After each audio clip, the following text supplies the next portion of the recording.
Hello fam, how are you all doing? I am back with another video for all of you to help you all. So today I am going to tell you how can you find accommodation in Canada. So you've got your visa, you have booked your tickets and everything is planned, and now it's turn for the accommodation. Yes, accommodation is very necessary, very important part. So here you can have three types of accommodation. One is you can rent a room for yourself, then you can rent a place like a whole house or a whole apartment, and otherwise you can go for the college housing, that the housing the college provides. There are some colleges that provide housing and some. The first step you need to take to find your accommodation is that you need to plan. So what do you have to plan? You need to know your budget. First point. The second point is you need to know whether you want it like a shared room or a private room. So for example, if you're renting a house or you're renting a room, or you need to know that you want a private room or a shared room. Okay, so what is private room and what is shared room? So private room is that the whole room is for yourself, is you have your whole room to yourself, or the shared room means that you need to share the room with some other person or even two persons. So it depends on you what kind of accommodation you want or you need. Sometimes because of budget constraints or to save money, people even international students even live together like 3 students in one room or something. So yeah, you need to know, you need to understand what your need is, what your budget is, and according to that you need to find yourself an accommodation. I told you there are 3 types of accommodation, right? So you can rent a room. You can just go on the websites that are available and search for a room.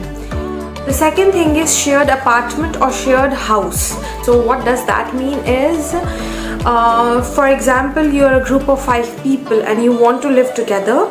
So like in one house, so you can rent a whole place, a whole apartment or a whole house, and then you can share the rent among each other.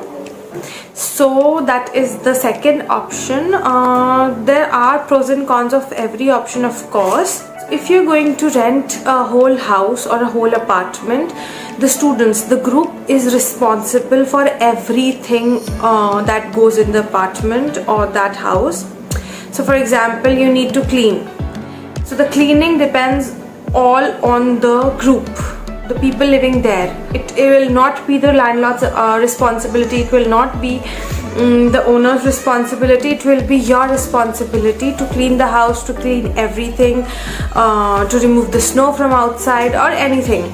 In the apartments, it is an advantage that you don't need to remove the snow from outside, but yes, in the if you rent a house, you need to remove the snow. So if you rent a room, for example, if you rent a room and the landlord has given the other rooms to different students, and you are just responsible for your personal room, you're not responsible for the whole house or the generally, I'm speaking, everything that I'm speaking is generally, and I've gathered this information, and every landlord has its own rules and regulations.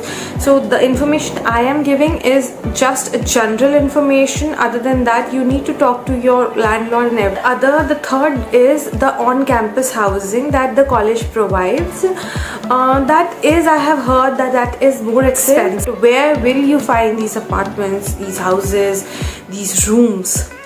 So there are some websites that are available. So on Facebook, everyone knows that there are groups available of Canada, of for example, you're coming to Toronto, so there are groups available, pages available for Scarborough rentals.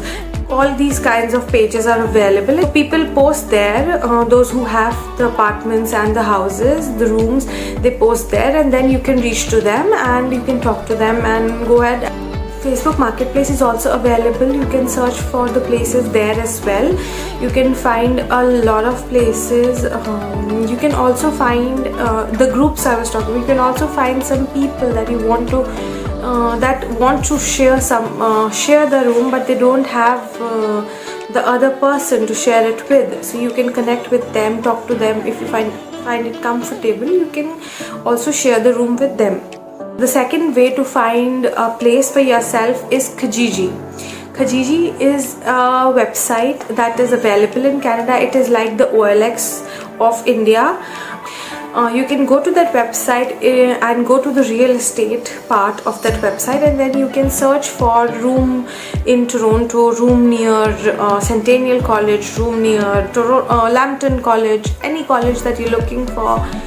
There they have everything listed. They sometimes have their phone numbers. You can connect with them and go ahead and see the room. You need to do your research. You need to be sure for yourself because you have to live there. So do your research properly and then book the place and then go to live there. Keep a note of that. You have to know what is included in your rent. Is it just the room? Is the room furnished? Is it not furnished? Are the utilities included? Are they not included? Are the utilities extra? Are half of the utilities included? Everything you need to, you should ask before renting out the apartment or the place. So the utilities generally include hydro, then water, washer, dryer, the laundry system. You should ask it before paying the rent or paying any kind of deposit. Okay, so even if the utilities are included, which utilities are included? Are all the utilities included or some of them are included? If you're renting out an apartment, generally apartments have a different laundry. They don't have the laundry in the house, so you have to go to the laundry and pay for the laundry. The laundry is extra. So when you're renting out the apartment, check if the laundry is extra or is it in the house. So all of these things you need to keep in mind before renting out the apartment, or before renting out any kind of place. So you have found the apartment or you have found the place. Is it furnished? What all is there in that apartment, in that room?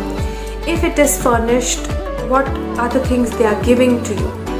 And you also need to check if there are bed bugs or not, because in Canada there is a problem of bed bugs generally.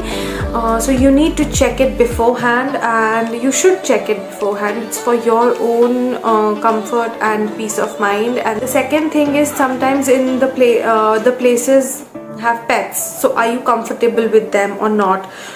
Or you want pets, or do they allow pets or not? Okay, so now you have spoken to them. Now you or any of your friends, you should go and see the place, because there are frauds happening in Canada. So you have to be conscious about that frauds can happen. So anyone should go and see the place.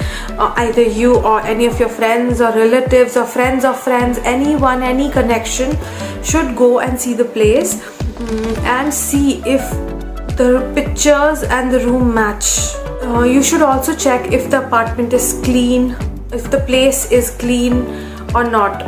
Now you have liked the room, you have seen the place, everything is good, but you also should check what are the places nearby. So if there are some things that should be there near your place, because it will make your life easier. You check if there is any plaza nearby or grocery store nearby. There should be a plaza or grocery store nearby, because it will be easier for you to get things for yourself, the groceries or anything you want to buy. Tips I would like to give you is that try not to get a basement. First of all, basement is, not against basement or something, but yeah, try. If you're okay with the basement, then it's well and good, but if you're not okay, so why am I saying this? Is because basement mostly doesn't have any natural light. It's more cold. Another tip would be to talk to the students. So join WhatsApp groups, join Facebook groups, and in those groups there must be a lot of students that would be coming in similar intake or must be here already. So talk to them if they want to make a group to rent out to a whole place or something. If you connect with them, if you're comfortable with them, talk to them. If you're okay, then you can make a group and you can like take up a whole place. This was all about the accommodation you are going to find here in Canada and or anything, the permanent accommodation. Let's talk about some temporary accommodation as well. So for example, you're coming from India or your home country or any country you're coming from, you were not able to find any permanent accommodation, or you want to find a permanent accommodation after you come here. You don't want to pay anything when you were in your home country. So what you can do is you can go for Airbnb. Airbnb is an amazing option when you are, it's a bit expensive, but it is a good option to find a temporary accommodation. The second option would be friend's place or a relative's place. You can find a relative that is already here. You can, some friends that are already here and are can allow you to stay with them for a week or so, or a month.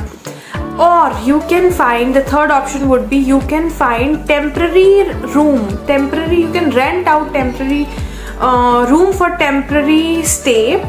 What I mean with that is on Kijiji, Facebook, Marketplace, everywhere, there are postings that are available for just 1 month, 2 months. That's it. So these would be your temporary accommodation, and you can go for that and then come here and then look for your permanent accommodation or a accommodation for longer. Yes. So that's it. In short, check everything before giving any amount. In short, go and see the place first. Check from your own eyes that the place is similar to the place you saw in the pictures. Check if it is furnished or unfurnished. If they said it was furnished, what all things are there. Don't pay anything before you are completely sure that the place is good and you can stay there. Okay, and all the best to everyone who is coming here, who are planning to come here, find an accommodation. Anything else, drop in the comments and I will try to answer. If you have any other queries regarding the visa process or anything, any kind of queries, do drop it in the comment section. I will surely try to reply to your comments. And do like, share, comment and subscribe to my channel, and I will see you the next time. See you. Bye bye.